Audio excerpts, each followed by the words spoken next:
स्वागत है आप सभी का जीएस विजन एकेडमी पर। तो आज हम लैब टेक्नीशियन और प्रयोगशाला सहायक और तकनीशियन दोनों भर्ती परीक्षा को लेकर के ये क्वेश्चन पेपर सॉल्व करेंगे। एमसीटी 2018 में ये क्वेश्चन पेपर पूछा गया है व्यापम के द्वारा।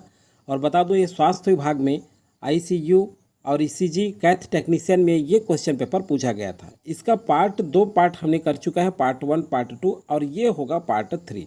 ये पार्ट 3 है। तो चलिए ये सेट सी को हम देख रहे हैं।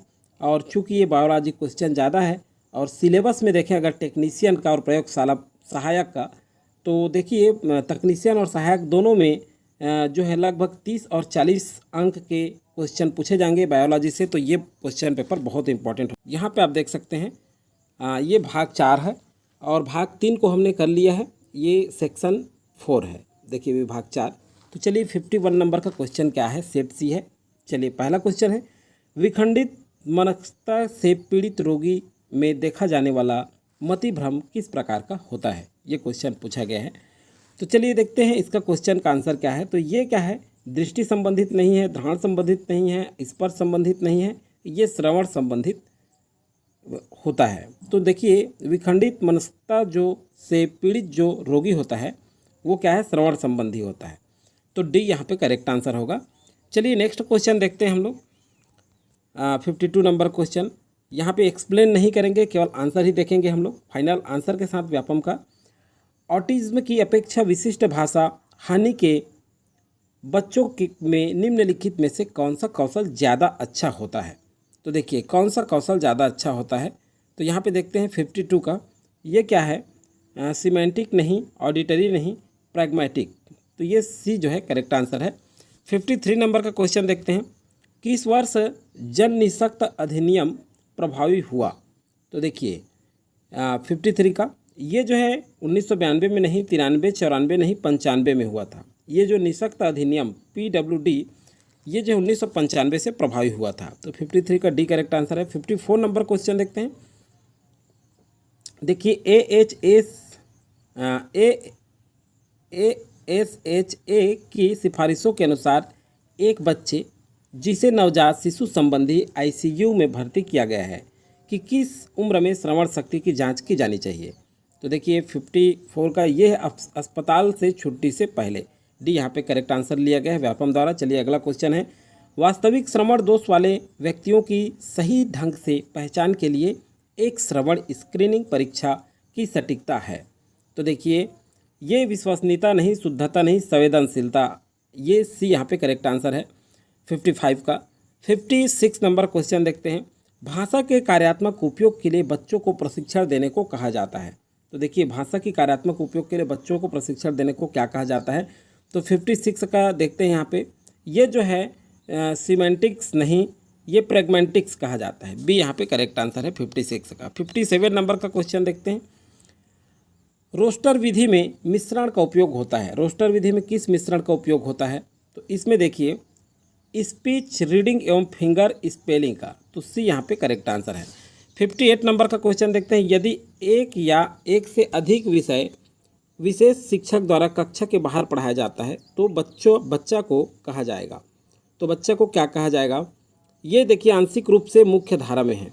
क्या कहा जाएगा, आंशिक रूप से मुख्य धारा में है। 58 का ए करेक्ट आंसर है। 59 नंबर का क्वेश्चन देखते हैं, किसी व्यक्ति को जिसे स्पीच रीडिंग के माध्यम से उस शब्द की पहचान करने के लिए कहें जिसमें ध्वनि म है संदर्भित किया जाता है। तो देखिए क्या संदर्भित किया जाता है, सिंथेटिक दृष्टिकोण नहीं, एनालिटिक दृष्टिकोण। तो बी यहाँ पे करेक्ट आंसर होगा 59 का। 60 नंबर क्वेश्चन देखते हैं, सर्व शिक्षा अभियान खालिस्तान आयु सीमा के बच्चों के लिए शिक्षा प्रदान करने से संबंधित है। तो देखिए ये क्या है, 3 से 18 वर्ष नहीं, 4 से 18, 4 से 20 नहीं, 6 से 14 वर्ष। आप सभी जानते हैं डी यहाँ पे करेक्ट आंसर है। 6 से 14 वर्ष जो है सर्व शिक्षा अभियान में आयु सीमा है शिक्षा प्रदान करने से संबंधित। अगला है, हीमोफिन वे शब्द हैं जो, देखिए हीमोफिन वे शब्द हैं जो एक जैसे दिखते हैं। ए यहाँ पे करेक्ट आंसर होगा। अगला है, स्लोपिंग उच्च आवृत्ति श्रवण हानि वाले व्यक्तियों को कौन सी वाणी की ध्वनिया को सुनने में ज़्यादा समस्याएं होंगी। तो देखिए 62 नंबर का क्वेश्चन, तो ये फ, श, स और श, ये सी यहाँ पे करेक्ट आंसर होगा 62 का। चलिए 63 नंबर का क्वेश्चन देखते हैं। बचपन में अच्छी श्रवण क्षमताओं वाले बच्चे मुख्य रूप में भाषा सीखते हैं। देखिए 63 नंबर का क्वेश्चन। तो देखिए 63 में यादृच्छिक पहुंच के द्वारा नहीं, प्रासंगिक शिक्षा के द्वारा, बी यहाँ पे करेक्ट आंसर होगा। 64 नंबर का क्वेश्चन देखते हैं। WHO किस वर्ष से स्थापित किया गया? देखिए WHO पूछा गया, वर्ल्ड हेल्थ ऑर्गेनाइजेशन, ये किस वर्ष से स्थापित किया गया? तो देखिए इसका सही आंसर ये 1948 में स्थापित किया गया। तो ए यहाँ पे करेक्ट आंसर है। देखिए WHO से संबंधित क्वेश्चन पूछा गया है, तो इस तरह से थोड़ा करंट अफेयर वाला जीके भी हम ध्यान रखें। अगला है, निम्नलिखित में से कौन सा राष्ट्रीय संस्थान का उद्देश्य नहीं है? 65 का राष्ट्रीय संस्थान का उद्देश्य कौन सा नहीं? जनशक्ति विकास उद्देश्य है, लेकिन विकलांगता प्रमाणन ये उद्देश्य नहीं है।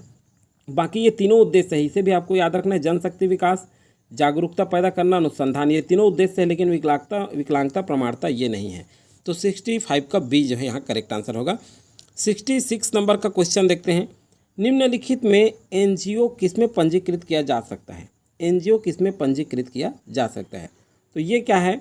राष्ट्रीय न्यास में, डी यहाँ पे करेक्ट आंसर है 66 का। 67 नंबर क्वेश्चन देखते हैं। निम्नलिखित में से कौन पुनर्वास में एक महत्वपूर्ण भूमिका निभाता है? तो देखिए समुदाय भी करता है, माता पिता और मित्र, ये तीनों भूमिका निभाते हैं, तो उपर्युक्त सभी आएगा। 67 का डी करेक्ट आंसर है। 68 नंबर क्वेश्चन देखते हैं। NGO है, देखिए NGO ये क्या है? गैर लाभदायक संगठन है, बिल्कुल सही, स्वयंसेवी संगठन है और गैर सरकारी संस्थान है, तो उपर्युक्त सभी आएगा ये भी। 68 का डी करेक्ट आंसर है। 69 नंबर का क्वेश्चन देखते हैं। NGO की सरकार के साथ भूमिका क्या है? तो देखिए ये साथी के रूप में कार्य करते हैं, उत्प्रेरक के रूप में भी कार्य करते हैं, तो इस तरह से ये दोनों हैं, ए और बी दोनों आएगा। चलिए नेक्स्ट क्वेश्चन है 70वें नंबर का। विकलांगता के क्षेत्र में मानव संसाधन की क्या आवश्यकता है?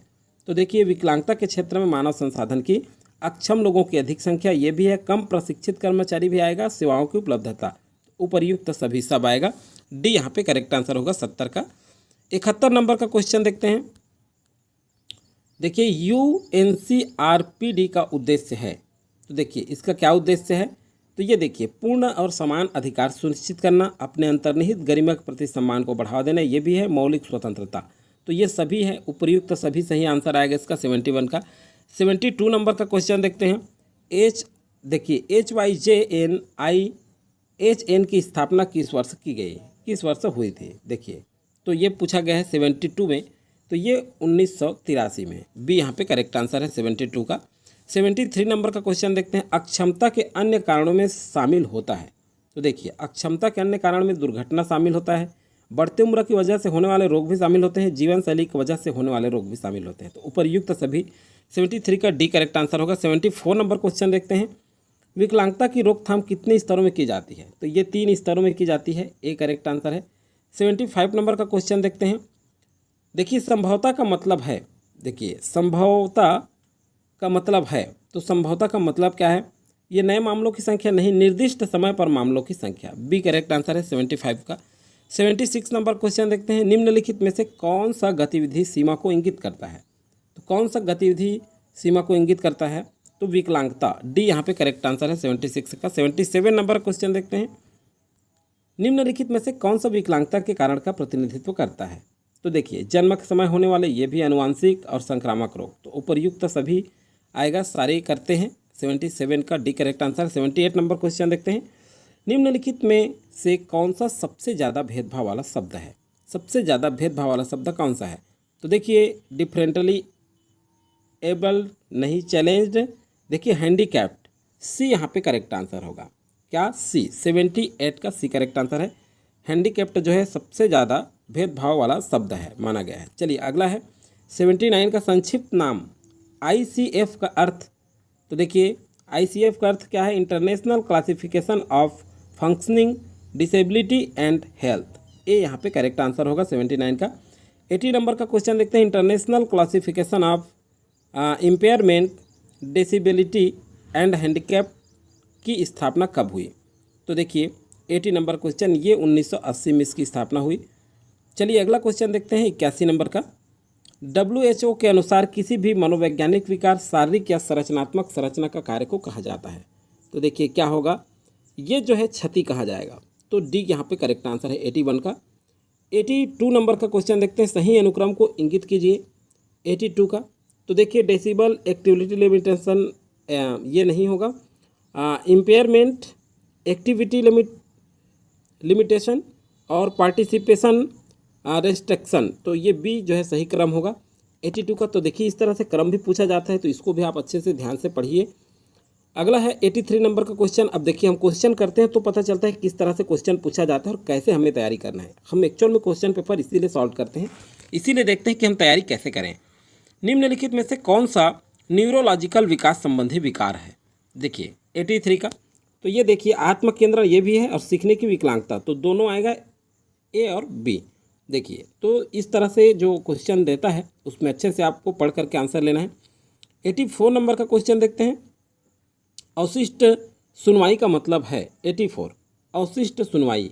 तो अवशिष्ट सुनवाई श्रवण सहायता के साथ श्रवण हानि के बाद जो सुनवाई बची हुई है, तो ए करेक्ट आंसर होगा 84 का। 85 नंबर का, किसी डिग्री के श्रवण हानि के लिए कॉक्लियर इम्प्लांट उपयुक्त है। तो देखिए 85 में क्या होगा? गंभीर से अति गंभीर, डी करेक्ट आंसर है। 86 नंबर का क्वेश्चन देखते हैं। ब्रेल क्या होता है? अब देखिए ये अच्छा क्वेश्चन है, ब्रेल क्या होता है 86 में। तो यहाँ देखते हैं ब्रेल जो है, देखिए इलेक्ट्रॉनिक प्रदर्शन जो दृश्यहीन को स्क्रीन रीड करने नहीं होगा। टेलीफोन का उपयोग करने के लिए स्पर्श आउटपुट, बिल्कुल सही। तो ये जो ऑप्शन दिया है उसके हिसाब से बी करेक्ट आंसर है 86 का, बी करेक्ट है। 86 नंबर का जो क्वेश्चन है टेलीफोन का नहीं होगा। स्पर्श का एक संचार प्रणाली, एक और ऑप्शन दिया है, इसे भी पढ़ लीजिए। स्पर्श का एक संचार प्रणाली जो अध्ययन, समीक्षा, पढ़ने आदि में मदद करती है, बिल्कुल सही। तो ये देखिए स्पर्श वाली है, ये ब्रेल लिपि जो होता है स्पर्श वाला, ये कागज़ में स्पर्श का एक संचार प्रणाली है, कागज़ में रहता है, ऐसा उभरा हुआ होता है, आप देखे होंगे। तो ये है ब्रेल लिपि, तो सी यहाँ पे करेक्ट आंसर होगा 86 का। 87 नंबर का क्वेश्चन देखते हैं। निमत कोड क्या है? तो ये निमत कोड जो है गणित और विज्ञान नोटेशन के लिए ब्रेल लिपि की प्रणाली है, सी यहाँ पे करेक्ट आंसर है 87 का। 88 नंबर का क्वेश्चन देखते हैं। निम्नलिखित में से कौन सा अलौकिक विकलांगता का एक उदाहरण है? तो देखिए ये क्या है? डिसलेक्सिया नहीं है, ADHD ये भी नहीं है, मानसिकता मंदता, ये सी जो है करेक्ट आंसर है 88 का। 89 नंबर क्वेश्चन देखते हैं। देखिए DSM-4TR यहाँ पे है कि निम्नलिखित IQ स्कोर मानदंडों में से कौन सा मामूली मानसिक मंदता का प्रतिनिधित्व करता है? तो 89 का ये 50 से 55 से 70, ये वाला जो है सीरीज ये सही है 89 का, सी। 90 नंबर का क्वेश्चन देखते हैं। निम्नलिखित में से कौन सा पार्किंसंस रोग के 3 विशेष लक्षणों में से एक नहीं है? तो देखिए ये यहाँ पे आंसर क्या होगा? ये जो है कह रहे हैं कि पार्किंसंस रोग का 3 लक्षण है दिया गया है, उनमें से एक नहीं है। तो ये ब्रेडी काइसेनिया ये भी उसके लक्षण है, झटका भी है और कठोरता भी, लेकिन द्विगुण, देखिए द्विगुण दृष्टि ये नहीं है। तो 90 का बी करेक्ट आंसर होगा। 91 नंबर का क्वेश्चन देखते हैं। एसिटिलकोलिन की कमी के कारण निम्नलिखित में से कौन सा ऑटोइम्यून बीमारी होता है? तो देखिए 91 का ये जो है मायस्थेनिया ग्रेविस, ये यहाँ पे करेक्ट आंसर होगा। 92 नंबर क्वेश्चन देखते हैं। 92 नंबर क्वेश्चन है। एस्पर्जर सिंड्रोम वाले बच्चे क्लासिक ऑटिज्म से अलग होते हैं। तो देखिए ये कैसे होते हैं? भाषा और बुद्धि के साथ समस्या नहीं, बी करेक्ट आंसर होगा। 93 नंबर का क्वेश्चन देखते हैं। ASD का किस उम्र में जल्द से जल्द निदान किया जा सकता है? तो देखिए 93 में यह 18 से 20 महीने। चलिए नेक्स्ट क्वेश्चन है आपका। निम्नलिखित में से क्या सामान्यतः मिजाज संबंधी विकारों से पीड़ित लोगों में देखा जाता है? तो देखिए 94 का ये क्या होगा? गहरा अवसाद, ये करेक्ट आंसर होगा। 95 नंबर का क्वेश्चन देखते हैं। निम्नलिखित में से कौन सा मानसिक विकार नहीं है? तो देखिए मानसिक विकार कौन सा नहीं है कह रहे हैं 95 में? तो ये डिस्फेसिया, सी यहाँ पे करेक्ट आंसर होगा 95 का। 96 नंबर का देखते हैं।